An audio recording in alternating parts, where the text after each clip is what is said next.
美国近期针对亚太地区军事动作频频。继美国首次派遣 B-1B 战略轰炸机进驻朝鲜半岛参加美韩军演之后，日本防卫省近期透露，美国再次派遣 F-22战机进驻位于日本的嘉手纳空军基地。实际上 ，F-22战机已经停产10几年，且超过半数因保养不足而无法执行任务。为何突然被派到日本？美军近期在印太地区的一系列军事动作目的何在？来看看报道。日本防卫省冲绳防卫局透露，首批来自阿拉斯加空军基地的4架 F-22已经抵达位于冲绳县的嘉手纳基地。美方已经制定计划，将原本驻扎在嘉手纳基地的约50架 F-15战斗机分批退役，在接下来的数周内，将有10几架 F-15战斗机返回美国本土。美军将以同样数量的 F-22临时部署在嘉手纳基地，时长约为半年。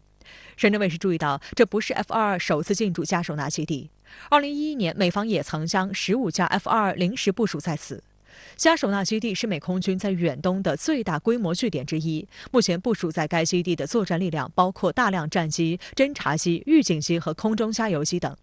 时事评论员宋忠平对深圳卫视表示，轮换部署是美方强化实战的表现。实际上，现在作为美军在嘉手纳基地的策略也发生了变化。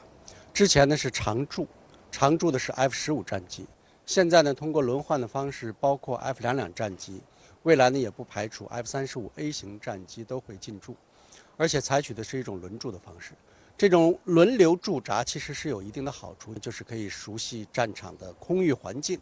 这个呢，未来如果真爆发了军事冲突的话，对于美军来讲的话，可以让更多的战斗机连队、战斗机中队来适应战场。值得注意的是，冲绳嘉手纳基地是美军的 F-15C/D 战斗机主要部署地，隶属第18联队的第44和第67战斗机中队，部署时间已经达到了30-40年。F-15是一款重型战机，又称鹰式战机，首飞于1972年，曾作为美军控制所谓第一岛链的利器。但随着所谓第一岛链价值的急速下滑 ，F-15已经无法实现美军的战略目标。F-15战机走了，看来形成了力量的真空。美国人不会形成力量真空，他现在所践行的是太平洋威慑倡议，就是不想把所有的鸡蛋放在一个篮子里。如果把这么多战机都放在嘉手纳空军基地的话，万一遭到袭击的话，将会是损失惨重。所以他是希望的是分散部署，无论是在日本，包括在琉球群岛，或者在菲律宾，包括未来在澳大利亚等等这些地区，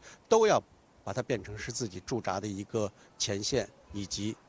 前进的军事基地。但使用 F-22来接班 F-15战机也被外界认为是迷之操作，因为 F-22虽然比 F-15要先进，其开发目的也是为了替代 F-15，但美军已经在2011年就确认永久停止采购这款战机，制造商于同年拆除了 F-22生产线，这意味着用于取代退役 F-15的 F-22本身也面临着退役的尴尬境地。事实上，美军计划在2023财年退役的约200架战机清单中，就包括33架 F-22。F-22作为全球第一款隐身战机，曾经一度风头无两，但它的缺点是太昂贵了。按照2006年的文件，其单价高达3.61亿美元。据生产商洛马公司的一名高级电子工程师形容，研发和制造 F-22简直就是在钱里游泳。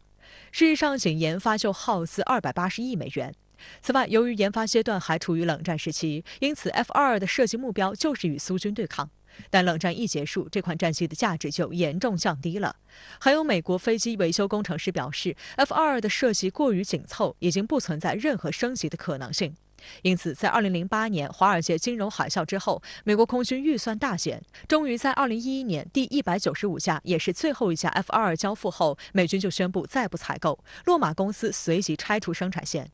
美军曾表示 ，F-22在日本的部署可以让西太的天空安静下来，但实际上，在西太不断火上浇油的正是美军。